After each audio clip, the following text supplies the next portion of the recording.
Eclesiastes 11, de 7 a 10. Doce é a luz e agradável aos olhos ver o sol, ainda que o homem viva muitos anos, regozije-se em todos eles. Contudo, deve lembrar-se que há dias de trevas, porque serão muitos. Tudo quanto sucede é vaidade. Alegra-te, jovem, na tua juventude, e recreie-se o teu coração nos dias da tua mocidade. Anda pelos caminhos que satisfazem o teu coração e agradam aos teus olhos. Sabe, porém, que de todas estas coisas Deus te pedirá contas. Afasta, pois, do teu coração o desgosto e remove da tua carne a dor, porque a juventude e a primavera da vida são vaidade. Pai querido, nós te pedimos que o Senhor esteja mais uma vez, ó Deus, falando conosco pela tua palavra, ó Deus, e que assim possamos ser fortalecidos para viver servindo ao Senhor, ó Pai. Nós oramos em nome de Jesus. Amém.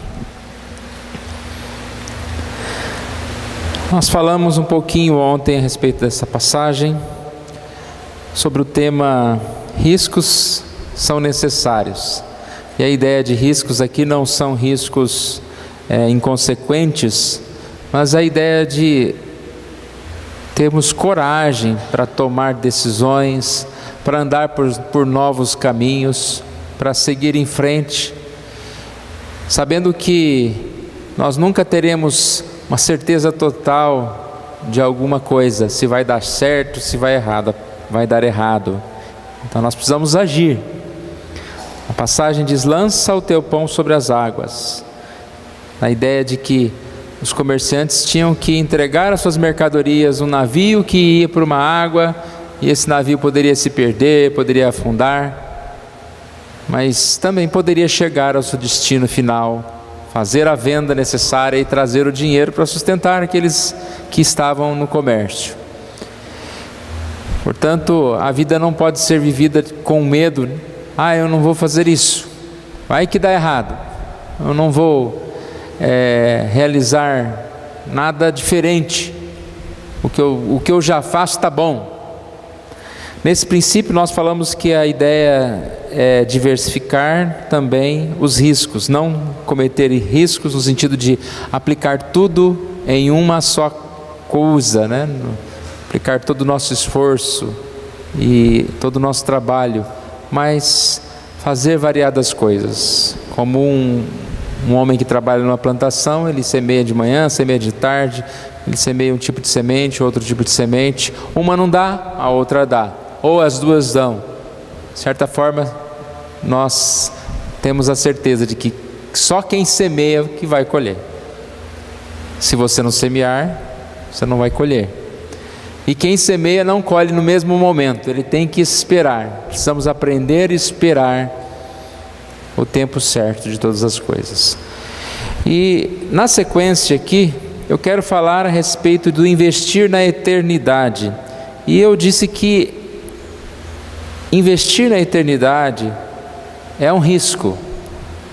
Parece uma frase, é uma frase, digamos assim, herética, né? Mas se você for analisar em relação ao próprio mundo, você fala, ser cristão é uma atitude de muito risco. Basta ler uma passagem como Lucas 9, 23 a 25, que diz que se alguém vier após mim, a si mesmo se negue, dia a dia morra. Quem quiser salvar a sua vida, perdê-la-á. Você vai perder tudo, entrega tudo, para depois receber. Um não cristão diria que isso é uma atitude de risco. E se depois lá na frente não tiver essa vida eterna? E não tiver esta salvação? Paulo chegou a dizer que ele seria o miserável, né? Mais miserável de todos os homens se não houvesse a ressurreição. Um homem que dedicou toda a sua vida pela causa de Cristo. Mas eu digo, sendo ou não risco, é o melhor risco a se correr. Porque nós temos certeza de que os riscos desta terra não vão dar em nada. Aquele que se arrisca tanto para conquistar as coisas dessa terra, um dia ele vai perder todas essas. E o retorno pode vir. Você trabalha, você ganha um sustento, mas você vai gastar o dinheiro. E a Bíblia fala, né, Eclesiastes, que tudo isso é vaidade. E quando a gente olha para esta passagem, a gente vê aqui, a partir do verso 7, já podemos incluir essa palavra a mocidade aqui a partir do verso 7. Ele está falando aos jovens.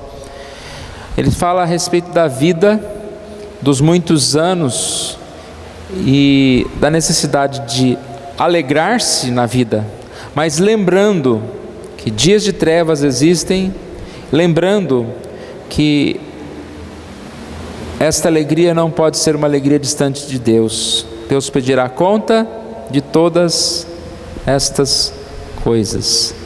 Nós poderíamos entender esse texto dizendo que se é arriscado deixar tudo pela vida eterna, muito mais arriscado é dedicar, né, entregar todas as suas fichas a esse mundo, porque quem ganha esse mundo perde muita coisa. Eclesiastes aqui fala sobre desapontamento. Esses dias de trevas são interpretados de duas formas: ou os dias ruins mesmos, os dias maus que nós passamos, né? Então é a ideia de se alegre nos dias bons, porque virão dias maus, virão problemas, doenças, problemas que tirarão esta alegria. Então, no tempo da alegria, alegre-se, né? Porque tem gente que no tempo da alegria está triste, está reclamando. Mas uma outra interpretação fala que nós devemos nos alegrar nos dias que nós estamos vivos. Esses dias de trevas, dizendo que é o dia da morte, é o dia do fim. Ou seja, precisamos aproveitar e viver os nossos dias, aproveitar os nossos dias. Eu creio que, independentemente do que seja, né, a ideia exatamente aqui clara é de nós nos alegrarmos, né? Nós nos alegrarmos em todos os nossos dias. Alguém pode dizer, mas nós não estamos falando de correr o risco de entregar a vida, de deixar tudo por Cristo? Isso deve ser muito triste, né? Não, pelo contrário. É uma grande alegria poder servir a Deus. Estar com Cristo, ser cristão, é a melhor coisa que nós podemos fazer. E com certeza, isso é o significado de ter uma vida feliz, agradar a Deus. Spurgeon certa vez disse que o fim principal do homem é agradar a Deus, e ao fazê-lo a si mesmo se agradará. O homem não pode agradar a Deus sem atrair para si bastante felicidade. Então a ideia, irmãos, é servir mais, andar mais na presença de Deus e se alegrar, porque a vida é muito boa e nós devemos viver os nossos dias com alegria. Viver porque o tempo que nós temos é bem curto, né? E quando nós olhamos esse texto, se ele está se falando aos jovens, eu creio que se fala aos jovens principalmente porque o jovem não tem essa percepção de que o seu tempo é curto. Para ele a vida é muito comprida.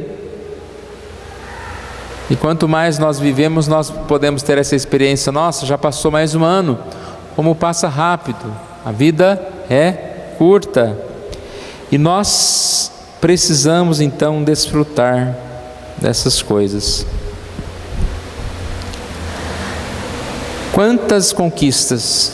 Costumo dizer que no final do ano a gente consegue parar e ver quantas conquistas. Nossa memória era muito curtinha, né? Mas esse tempo a gente consegue olhar para trás e ver quantas conquistas.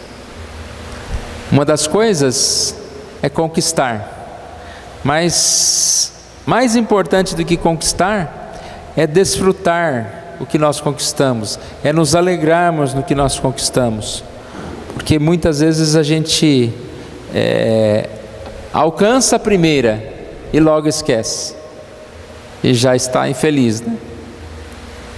Aquela conquista tão maravilhosa, passado alguns dias, ela parece que perdeu o mesmo sentido. Então a gente vê exatamente o que algumas charges estão mostrando por aí, né? Dia 31, todo mundo se abraçando, feliz, a família se beijando e tal. Lá no dia 1º, um correndo de pau atrás do outro, né? Querendo bater no outro. Ué, mas a alegria da família virou a briga da família? Se a gente pensar, né? Tantas coisas, casamento é tão celebrado, né? Parece uma coisa maravilhosa, e mas 2 dias depois, uma semana depois, um mês depois, mas cadê aquela festa toda, aquela alegria toda? E assim a gente poderia citar uma lista enorme de conquistas, né? O emprego que nós temos, que nós ganhamos, são tantas conquistas, que você conquistar é uma coisa, agora você desfrutar e se alegrar é outra. Por isso o texto diz: alegra-te, jovem. E aí, jovem, velho, todos nós, né? Alegra-te na tua juventude, ou nos seus dias, recreie-se o teu coração.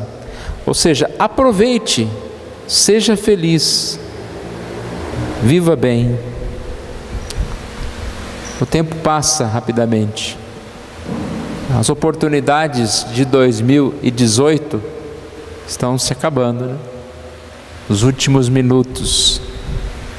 E se nós não aproveitarmos o nosso dia, o que nós vamos fazer dos nossos dias? Um filme muito conhecido, A Sociedade dos Poetas Mortos.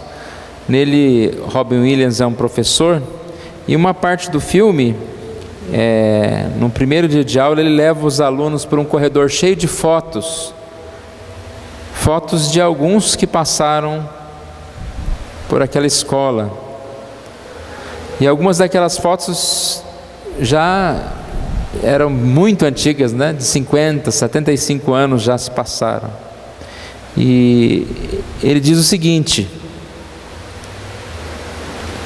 em breve vocês serão nada além de fotografias pálidas em uma parede. Aproveitem o dia e sejam felizes.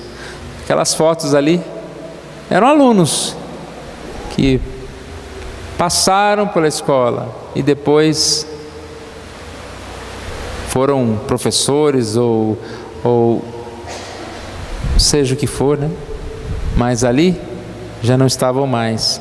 E aí ele usa a tal da frase, né? Carpe diem, ou seja, aproveite o dia. E essa ideia, né? De nós precisamos aproveitar o dia. Quando nós falamos de correr riscos, né? Nós estamos falando exatamente dessa ideia de viver além de uma vida que está simplesmente parada no tempo, uma vida que não representa nada de novo, né? Que não enfrenta os desafios, mas nós devemos viver muito mais, né? Do que às vezes nós vivemos. Quando diz o texto, alegra-te e ande pelos caminhos, e aqui diz anteriormente, né? Lembra que há dias de trevas e serão muitos. Ou seja, viva melhor, invista melhor, enquanto nós podemos viver melhor, enquanto nós temos essa oportunidade. E assim, nós com certeza podemos entender que quando falamos de riscos e riscos, né? A vida cristã na verdade não é um risco. Ela é um risco para aquele que não crê, para aquele que não tem essa esperança na salvação, aquele que não tem a esperança em Deus. Agora, para nós que temos esperança, que temos fé, a vida cristã, ela é algo muito concreto, e nós podemos sim desfrutar na presença do Senhor. Podemos nos alegrar na presença do Senhor. Podemos crer, né, que tudo pode ser melhor. A advertência aqui é clara. Sabe, porém, que de todas essas coisas Deus te pedirá conta. Ou seja, deixa claro que não aproveitar o dia, se alegrar, não é nada feito distante de Deus, mas é alegrar-se na presença do Senhor, e seja o que nós estivermos fazendo, fazemos de forma a servir mais a Deus, certo de que na presença do Senhor nós vamos ter sim, e vamos crescer, né, em tudo que fizermos. E a vida cristã, aqui a gente entende um pouquinho dessa palavra riscos, né? A vida cristã, ela é exercida pela fé, e a fé está relacionada à esperança, né? A nossa atitude, ela é baseada na esperança, a esperança que nos move a fazer tantas coisas, a continuar a viver, a trabalhar, fazer as coisas. Essa esperança de que Deus está conosco, de que Deus está nos sustentando, de que Deus está nos ajudando, né, em todo o tempo, e assim nos fortalecendo nas decisões. Então, nós devemos sim crer nessa esperança, crer na continuidade da vida, crer em Deus. Jeremias 29:11 diz: porque sou eu que conheço os planos que tenho para vocês, diz o Senhor, planos de fazê-los prosperar e não de lhes causar dano, planos de dar-lhes esperança de um futuro. Jeremias 29:11, na linguagem NVI. Às vezes nós somos muito para baixo, né? Não acreditamos no amanhã, não cremos no amanhã, mas Deus quer o nosso bem. Deus quer que nós estejamos tomando novos rumos, novos caminhos, decisões. Tem uma frase de Lloyd Jones que diz: o sinal mais seguro de que temos um relacionamento autêntico com Deus é crermos mais no futuro do que no passado. O que você espera para o futuro? O que você crê que Deus tem para o seu futuro? Então, se você tem um relacionamento com Deus, você espera muito, você crê que muitas coisas boas podem acontecer no seu futuro. Deus tem perdão para os erros do passado. Deus oferece também condições de termos um amanhã, expectativa de muitas coisas melhores. Com certeza, né? Nós podemos crer nisso. Perder a vida? Não, perder é ganho, é lucro. E nesse princípio que nós falamos de arriscar, quando você arrisca nessa terra, você precisa fazer o arriscar diferenciado, né, que nós chamamos aqui, porque uma coisa você pode perder, a outra você pode ganhar. Eu posso dizer que quando nós colocamos a nossa vida em Jesus, devemos diversificar no sentido de trabalhar em diversos dons, mas na certeza de que não há risco de nenhum deles dar certo, colocar-se na vida eterna. O grande problema é quando nós temos facilidade de correr esses riscos, de dedicar a nossa vida para tantas coisas, e ao mesmo tempo não temos essa mesma força para servir a Deus. Então, a melhor coisa que nós podemos fazer é dedicar-se nos caminhos do Senhor, agradar ao Senhor, servir mais e mais ao Senhor. Eu creio que nós já agradecemos, né? Já falamos que temos muito a agradecer e que a mudança de um ano para o outro não representa grande diferença, mas quando nós buscamos e aproveitamos, né, datas como essa, pode sim, por que não, representar uma grande mudança nas nossas vidas. E de todas as formas, nós precisamos, né, acreditar que Deus opera grandes mudanças nas nossas vidas. E o que Deus tem para nós não sabemos, mas nós sabemos que é muito bom e é muito melhor do que nós podemos imaginar. É isso que nós precisamos colocar diante do Senhor, colocar diante de Deus. Nosso desejo é que Deus esteja abençoando a sua vida, a sua família, abençoando a nossa igreja, nos renovando, né? O novo ano é uma forma de nos dar um novo fôlego. Vamos recomeçar, e que Deus esteja assim dando paz ao nosso coração, mas que a gente possa ter realmente um feliz ano novo, né? Feliz no sentido de estar na presença de Deus, que só feliz é aquele que está com Deus. E um ano novo quando a gente faz algo novo, algo diferente. O que nós vamos fazer de novo, né? Que Deus esteja nos ajudando nisto mais e mais.